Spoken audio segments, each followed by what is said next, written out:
In 1986, a new dawn broke over Uganda. After years of brutal dictatorship and civil war, Yoweri Museveni and his National Resistance Army marched into Kampala not as conquerors, but as crowds cheered, filled with hope for peace, democracy, and a fundamental change in the politics of their nation. This wasn't just another coup. It was meant to be a revolution. Museveni promised a new beginning, a departure from the tyranny that had scarred the Pearl of Africa for decades. For a moment, it seemed like Uganda was finally on the path to a brighter, more stable future. But what happens when a liberator decides never to leave? This is the story of Uganda's journey from hope to disillusionment, a tale of how a revolution slowly consumed itself. The early years of the National Resistance Movement, or NRM, were truly transformative. The government restored a sense of security that had been absent for a generation. The economy, shattered by years of conflict and mismanagement, began to recover. Museveni's government implemented liberal economic policies, encouraged foreign investment, and fought the HIV/AIDS epidemic with a directness that won international acclaim. They introduced a unique system of no-party democracy, arguing that political parties had fueled ethnic divisions in the past. At the grassroots level, resistance councils gave ordinary citizens a voice in their local governance for the first time. Uganda became a donor darling, a model for post-conflict recovery in Africa. The NRM's 10-point program was the blueprint for this new Uganda, promising democracy, security, and an end to corruption. It felt like the promises of 1986 were being fulfilled. But beneath the surface of progress, the seeds of authoritarianism were being sown. The no-party system, initially presented as a way to unify the country, soon became a tool to sideline any real opposition. While everyone could technically participate in politics as an individual, the NRM structure was the only game in town. It blurred the lines between the state and the party, creating a system where loyalty to the movement was paramount. The military, the UPDF, which grew out of the NRA, remained deeply intertwined with the political leadership. This fusion of party, state, and military created a powerful apparatus that was difficult to challenge. Dissenting voices began to be marginalized, labeled as enemies of progress or agents of chaos. The promise of a broad-based, inclusive government started to narrow, centering more and more on one man and his inner circle. The first major crack in the democratic facade appeared in 2005. The original 1995 Constitution, a document celebrated for its progressive ideals, had included a two-term limit for the presidency. This was seen as a crucial safeguard against the big man rule that had plagued Africa. But as Museveni's second and final constitutional term neared its end, a campaign began to amend the Constitution. The Kasanja, or Third Term Project, was pushed through Parliament with widespread allegations of bribery. Members of Parliament were reportedly paid to vote in favor of removing term limits. With that single act, the path was cleared for Museveni to rule for life. The very mechanism designed to ensure a peaceful transfer of power was dismantled. This moment marked a critical turning point, a clear signal that the NRM was no longer committed to the democratic principles it once championed.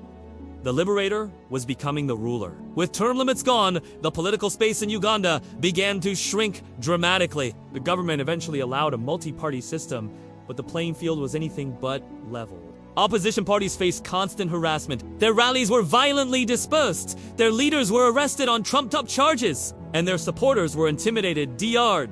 Kizza Besigye, Museveni's former personal physician and once a close ally, became the face of the opposition. His repeated, defiant presidential campaigns were met with the full force of the state.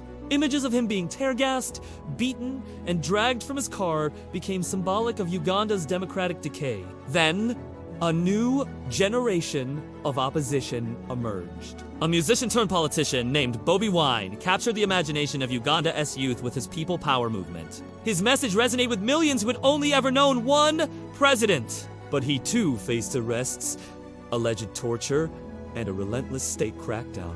As political control tightened, another promise of the revolution withered: the fight against corruption. In the early days, the NRM had a strong anti-corruption stance. But over the decades, Uganda became notorious for high-level graft. Scandals involving billions of shillings meant for public services, from healthcare to roads, became commonplace. Critics argue that this corruption wasn't just a failure of governance, but a deliberate tool of political survival. A system of patronage emerged, where loyalty to the regime was rewarded with access to state resources and impunity from the law. This not only drained the nation's wealth, but also eroded public trust and undermined the legitimacy of the state. The revolutionary ideals of selflessness and public service were replaced by a culture of personal enrichment and political allegiance. The dream of a clean, accountable government seemed more distant than ever.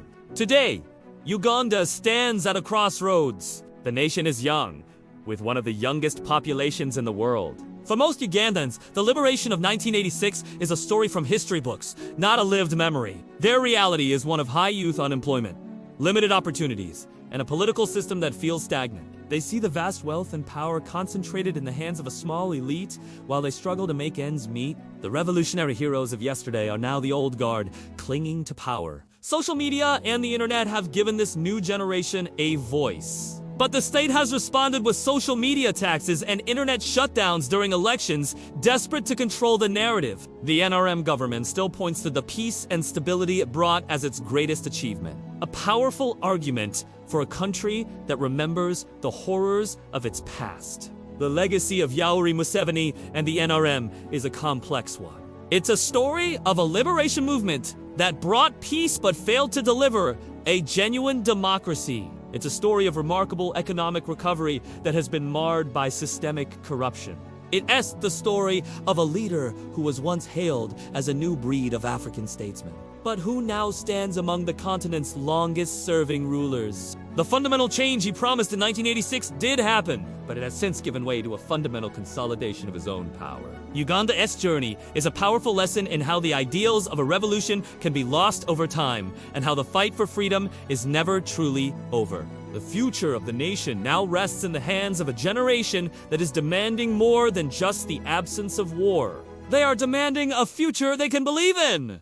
Thank you for watching! If you found this story compelling, please like, share, and subscribe for more deep dives into the events that shape our world.